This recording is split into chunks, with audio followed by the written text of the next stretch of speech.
Expect नहीं कर सकते हैं। ऐसे में सर क्या कुछ ऐसे स्टॉक्स हैं जिनको हम फोकस करके चल सकते हैं, या स्पेसिफिक किसी ऐसे सेक्टर पर हम अपना ध्यान रख करके चलें, वहाँ पर अच्छी अपॉर्चुनिटी आप देख रहे हैं आने वाले ट्रेंड में?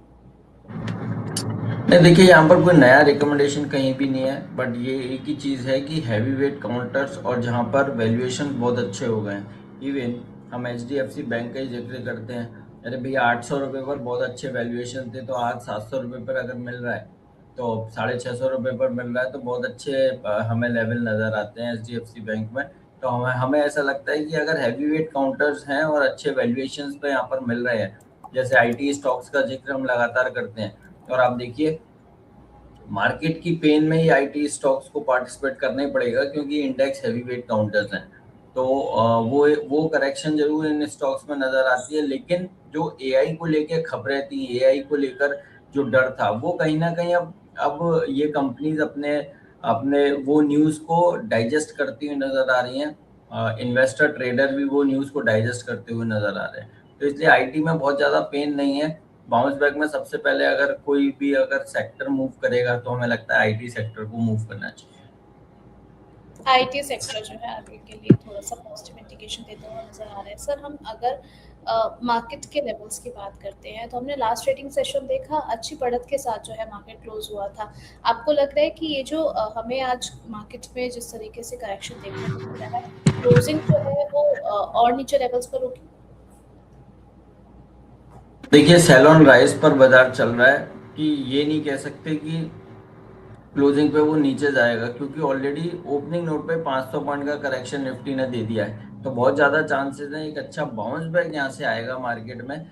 और आज ही के सेशन में फिर वो लास्ट जाते जाते फिर से एक बार सेल ऑफ देखने को मिल सकता है, तो बाउंस बैक हो सकता है, लेकिन सेल ऑन राइज रहेगा। जैसे ही बाउंस बैक आएगा मार्केट में, फिर करेक्शन देखने को मिलेगी, तो हो सकता है फिर एक बार 22,600 की लेवल दोबारा निफ्टी टेस्ट करे। तो अभी भी उसी लेवल पर है, पर एक बाउंस यहाँ से आ सकता है इंटरडे में, लेकिन उस बाउंस को बेचने के लिए यूज करना चाहिए। चलिए ठीक है, तो बाउंस पे आपको सेल करने की सलाह यहाँ पर दी गई है। सर साथ ही साथ निफ्टी बैंक पर भी आपका एक नज़रिया जानना चाहेंगे कि इन लेवल्स को आप किस तरीके से देख रहे हैं? एक डाउनसाइड यहाँ पर भी हमें देखने को मिली अर्ली ट्रेड में। देखिए निफ्टी बैंक में भी बहुत मेजर करेक्शन आ गई है, 52,000 का भी ब्रेक डाउन हो गया है, तो मेक और ब्रेक लेवल यही है 52,000 के नीचे ऑलरेडी ये ट्रेड हो रहा है, तो एक अच्छा रिवर्सल आएगा तभी जाके फिर फ्रेश सेलिंग बनेगी। अदरवाइज तो क्या, अब जैसे आज सुबह से हमने अपने क्लाइंट को कोई भी कॉल नहीं रिकमेंड किया है, तो मेरे जैसे और भी एनालिस्ट होंगे या और भी ट्रेडर इन्वेस्टर होंगे जो केवल मार्केट की फॉल को देख ही रहे हैं।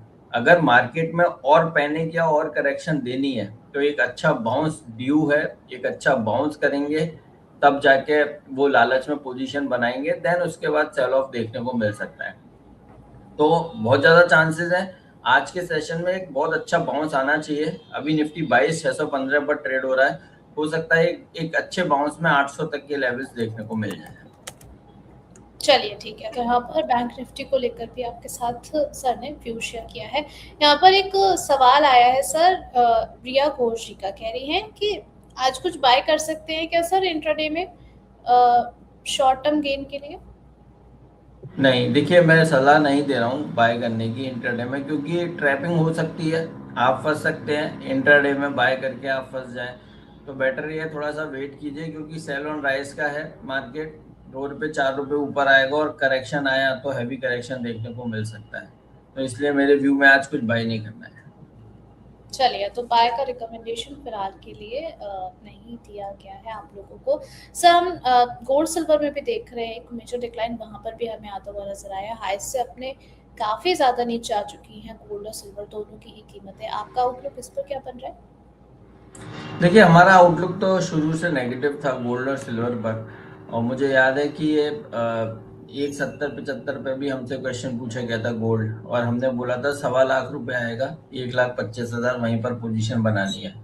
सिल्वर के लिए 2,25,000 बताया था, 2,25 से 1,75 कहीं भी सिल्वर सपोर्ट ले सकती है। ये जो लेवल है सिल्वर के, ये बाय जोन में सिल्वर एंटर कर चुकी है। 2,25 के बाद जो करेक्शन आ रही है, ये आपके लिए बहुत अच्छा है। अगर यहाँ से और 12-13 हज़ार पॉइंट का करेक्शन आता है, यानी 2 लाख के आसपास सिल्वर मिलती है, मतलब बिल्कुल खरीद लेनी चाहिए।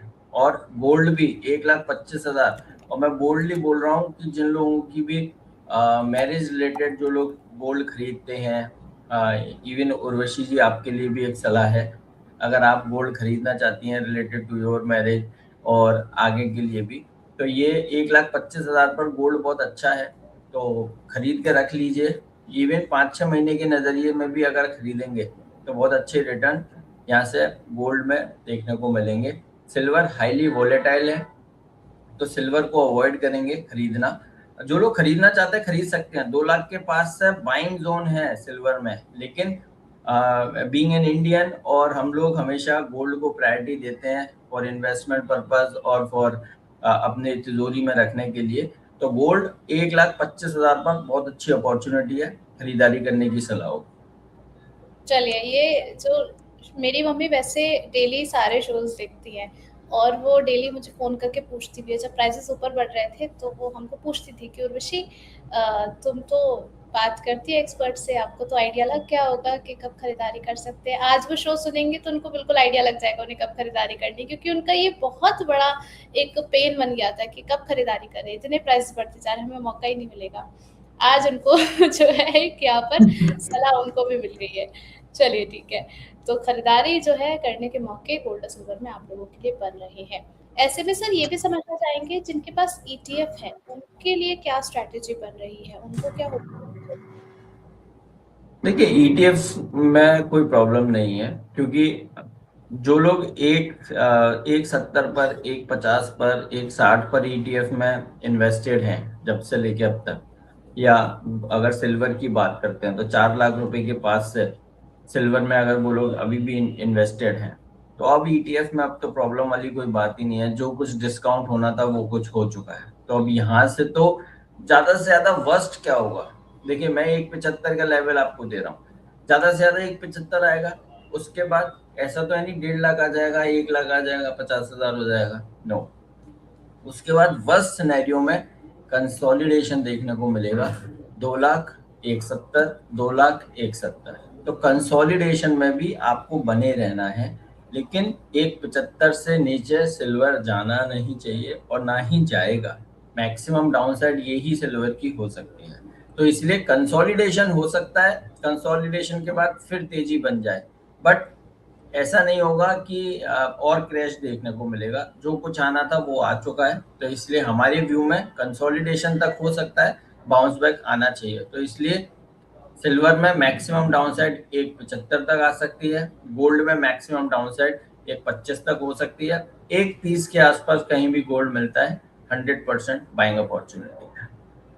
चलिए ठीक है। तो यहाँ पर गोल्ड सिल्वर ईटीएफ्स को लेकर और फिजिकल में अगर आप खरीदारी करना चाह रहे हैं तो दोनों ही रिकमेंडेशन आपको दे दी गई है। अब कुछ खबरों की ओर बढ़ लेते हैं। टाटा मोटर्स को लेकर के खबर आई थी कि अप्रैल से